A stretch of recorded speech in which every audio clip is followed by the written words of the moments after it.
Hi, everybody. Chiara, thank you for joining me for our first public program as part of the Gallery Lane Cove Virtual Sculpture Plinth project. Thank you for having me. I'm delighted. Thank you. Yeah. Fantastic. It's fantastic to have you. I'm very excited. So firstly, I'll start by introducing myself. My name is Joanna Williams, and I'm a gallery assistant and studio technician at Gallery Lane Cove and Creative Studios. I've been running the Library Sculpture Plinth program for the last few years, and I've had a fantastic time doing so. I've had the opportunity to meet some wonderful and uniquely talented artists who are working across a range of mediums and processes.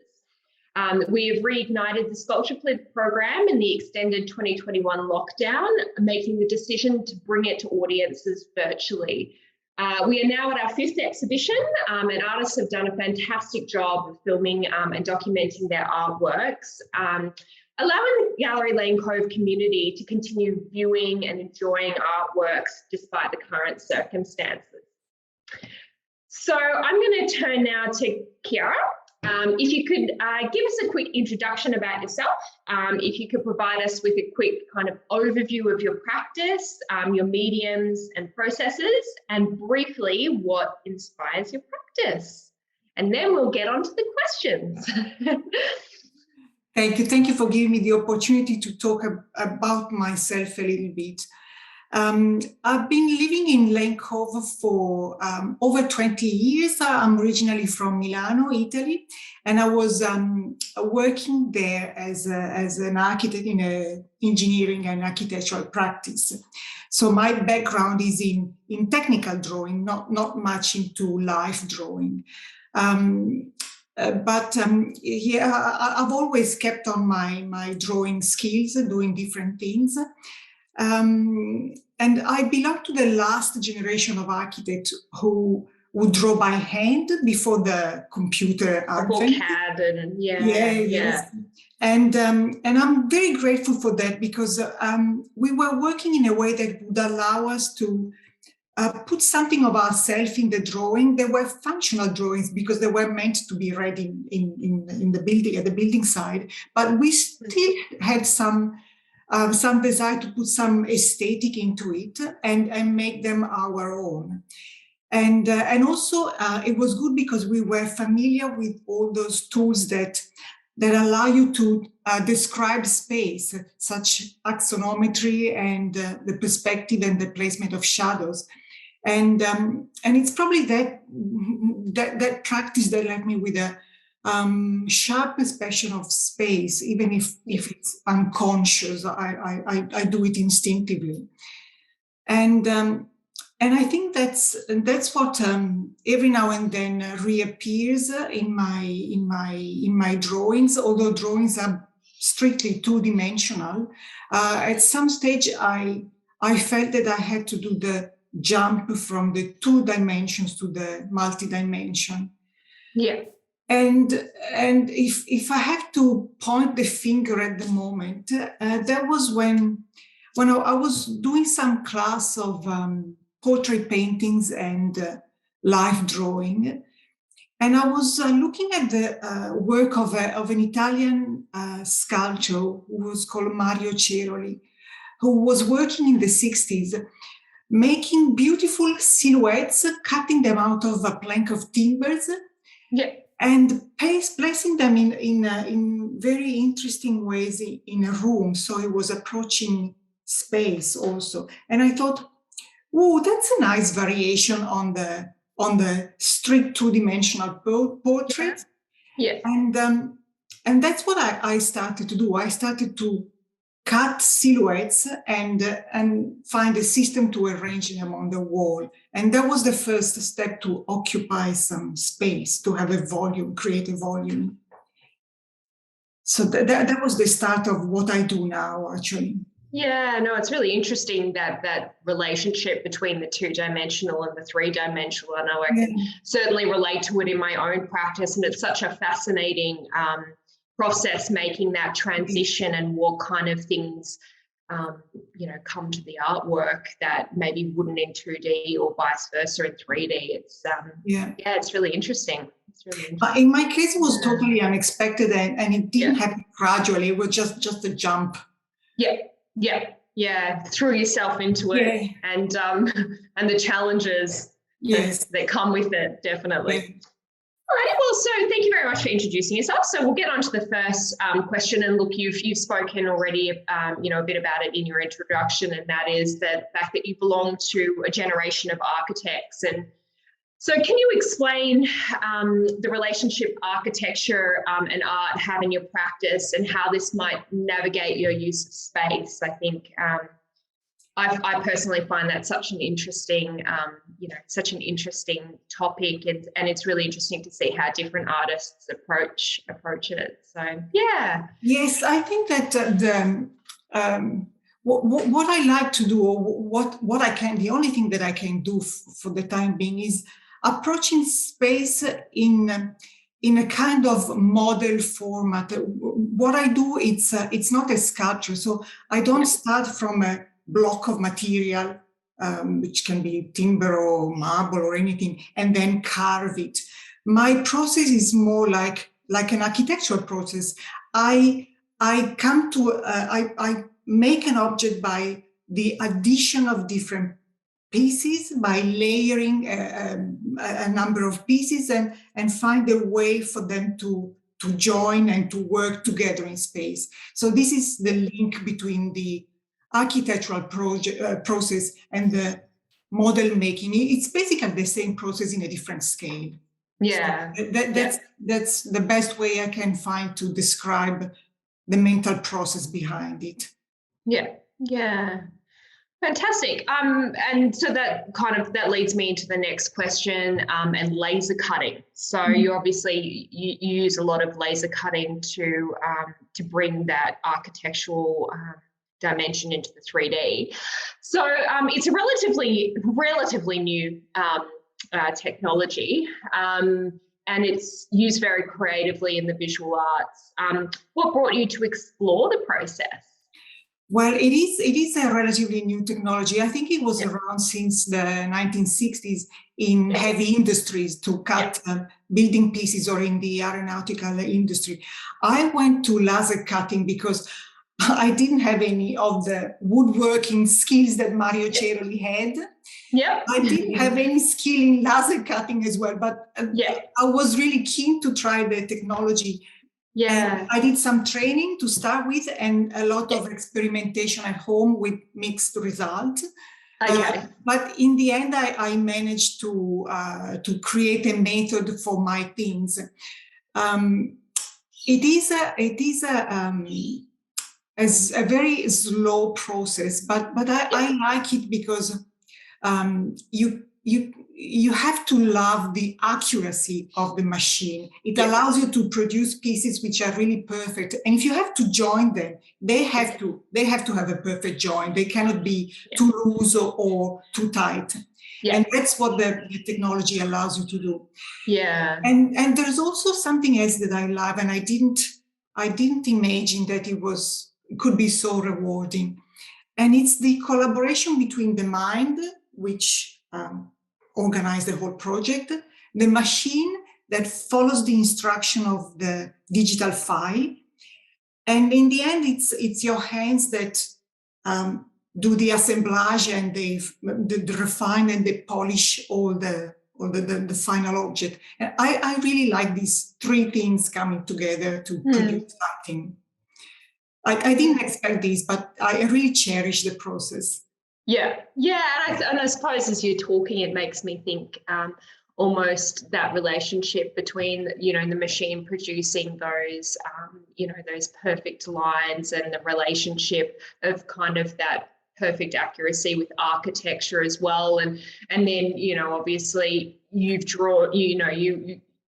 that generation of architects who hand drew, but obviously there's that kind of exact mechanism around CAD in these current days as well. It's all a very interesting relationship, and I think laser cutting certainly ties into it but quite nicely. I was praising the advantages of being able to hand draw, but of course softwares fabulous. We do what we do just because we can digital draw, and so I'm not diminishing that in any way. I actually love it. I love it.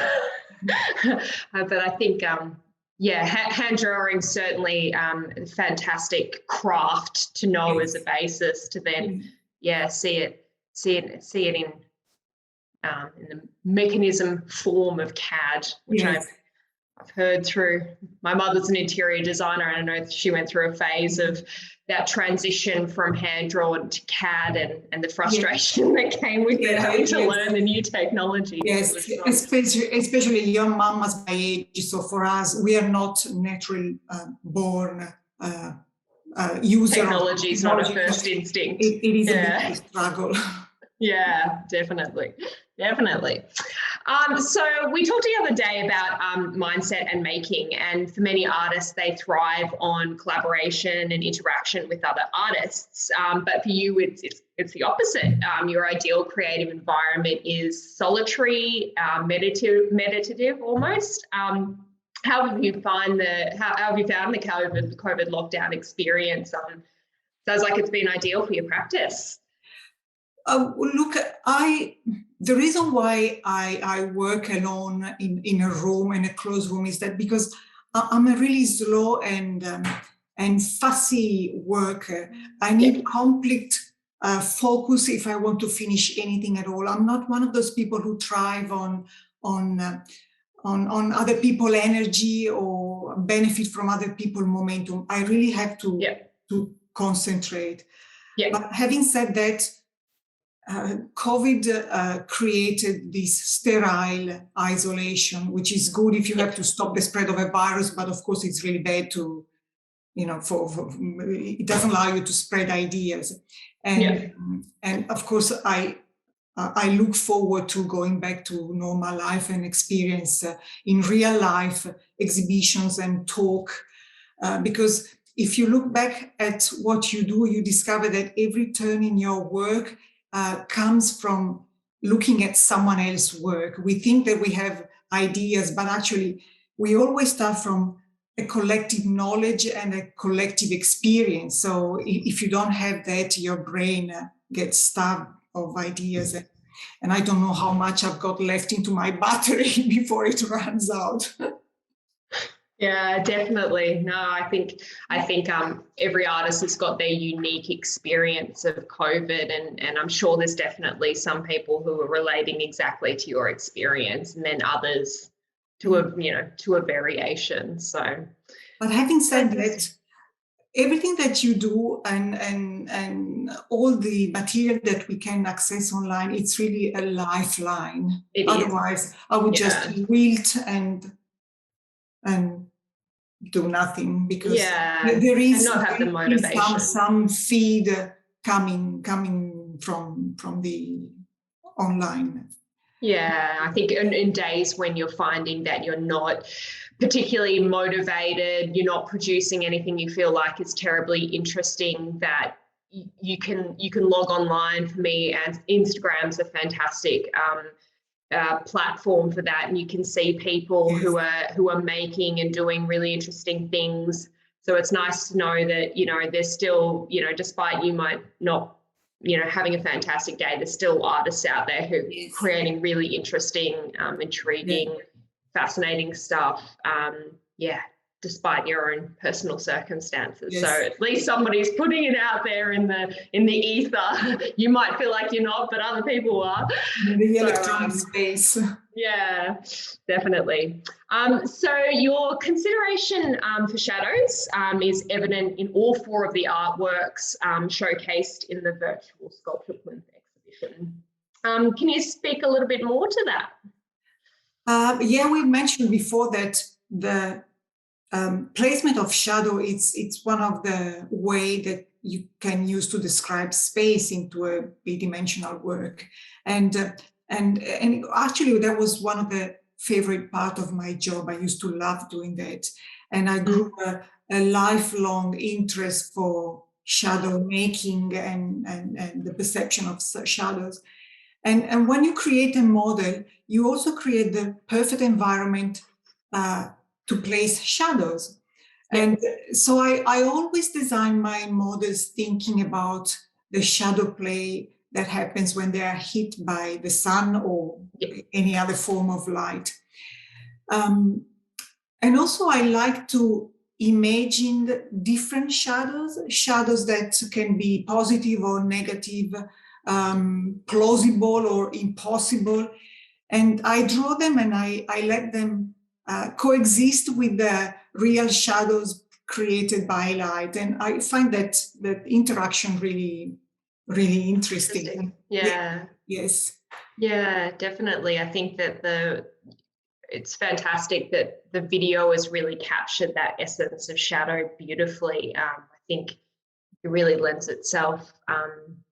It lends itself to the art, the artworks, and it's a really beautiful contrast to all the colours as well in your works for sure. And which actually leads me to the next question, which is, can you explain a little bit more about your use of colour? It's a striking and consistent feature in your works. It's I don't apply colors. I take advantage of the color proper of the material that I use. Yeah. I would like to show you some examples. I use timber. You can see something probably. You can see it in the background there. This is the American oak, and it's got the nice soft color. This, I don't know if you can see that. This is cherry timber, and it's beautiful. Also nice soft pinkish color. I work with metal also. It's hard, but the color is nice and soft. And it really brings out the embroidery as well. Yeah, yes. And also I have all the colors that come with acrylic glass, which is another material that I use. All these babies. Yes. And they're interesting because they behave in a bit of a temperamental way. They are very sensitive to light. So you have two different materials like this one.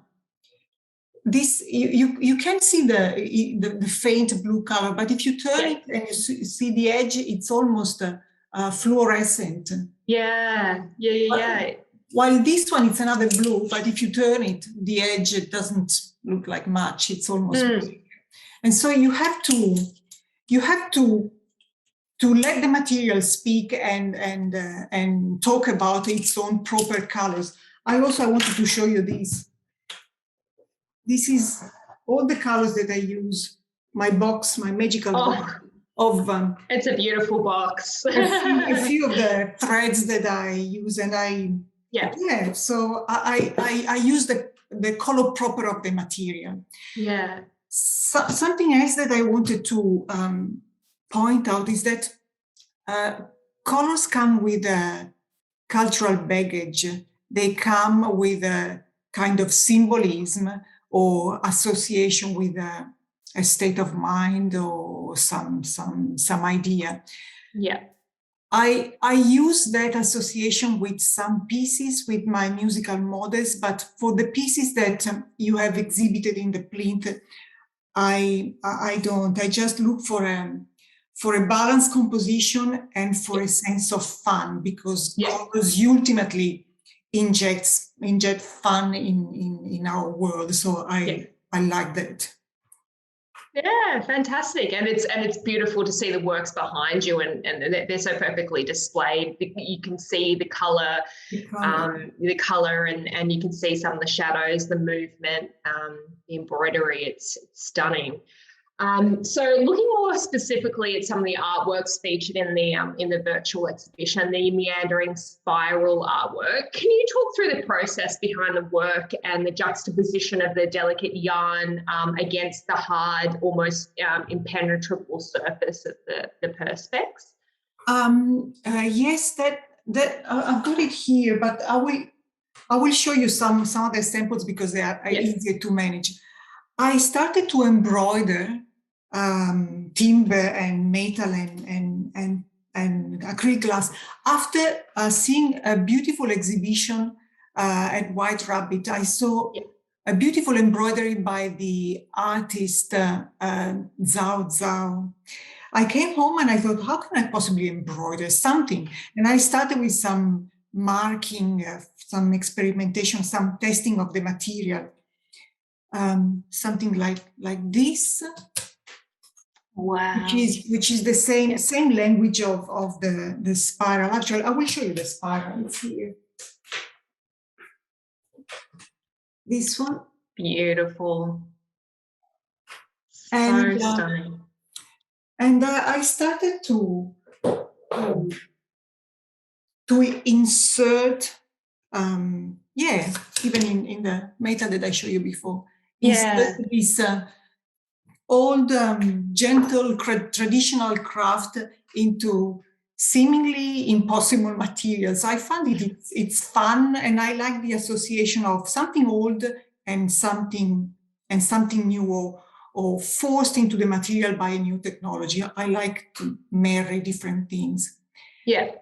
And something else about the spiral, the drawing of the spiral, it's a bit of a reaction to digital drawing, because software are beautiful and allow you to do a lot of things, but they also can play mental tricks.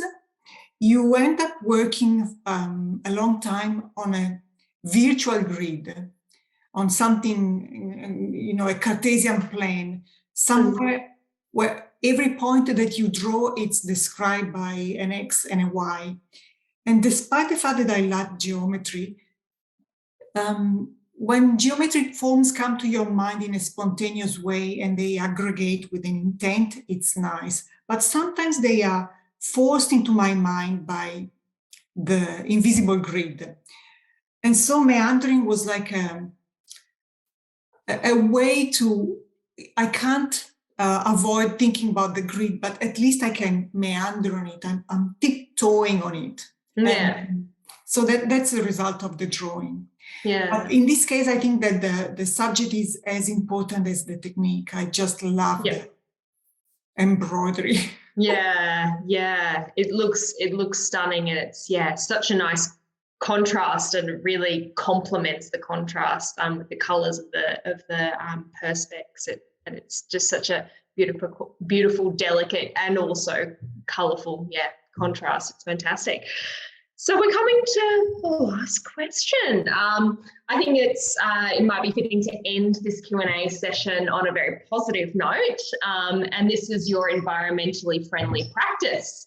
So in your notes you sent me through the other day, you note down that you use solar panels to power your laser cutter, and you consider the environmental impact of the materials you use. So I'd love to hear a little bit more, and it's fantastic that artists are really are out there really considering the environmental impact of their practice. Yeah, it's a moral obligation now. Yes, I'm very fortunate. I have solar panels, but that's only one of the measures that I use to control the environmental impact of what I make.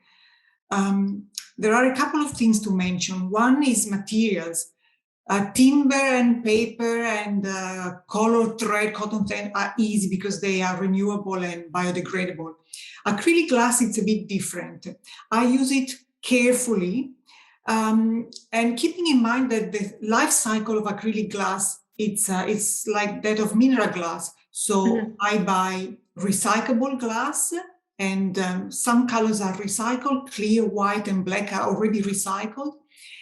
And I use it in a way that minimizes the waste, the production waste. My offcuts fit in a couple of shoebox, and I take them to recycling facilities specific for acrylic glass once a year. Yeah. The second thing to mention is the size. One way that we have to control the impact of the object that populates our life, it's by controlling the size. So I like to work in a small format. Yeah. I still inject a lot of value into the small package because there is a lot of thought and planning and manual labor in the pieces, but they are mainly small, which doesn't mean that I don't like to work in a large scale. I do that, but I reserve that for commission works which are born with with a precise context, and they don't risk to lay aimlessly there for a long time doing nothing. Yeah. So that's my concern. Yeah. That's fantastic. There are other things, but smaller measures to contain the impact of what I do. But that's the main my main strategy. Yeah, fantastic. I think it's never been more important. It's never been more important than at the moment. So thank you very much for tuning in to today's Q&A session with Chiara. Her Virtual Sculpture Plinth exhibition it launched on Wednesday, and it will run through to the 6th of October. And you can catch it on the Gallery Lane Cove homepage on the website, and also the Virtual Sculpture Plinth page. So thank you very much for joining us here today to hear about your practice and to understand a little bit more about what goes on behind it. It was very generous of you. I and the gallery team wish you all the best for the remainder of this Sydney-wide lockdown, and look forward to seeing you and seeing your work in the flesh. So thank you very much. It was a fantastic and really insightful Q&A session. Thank you for your time.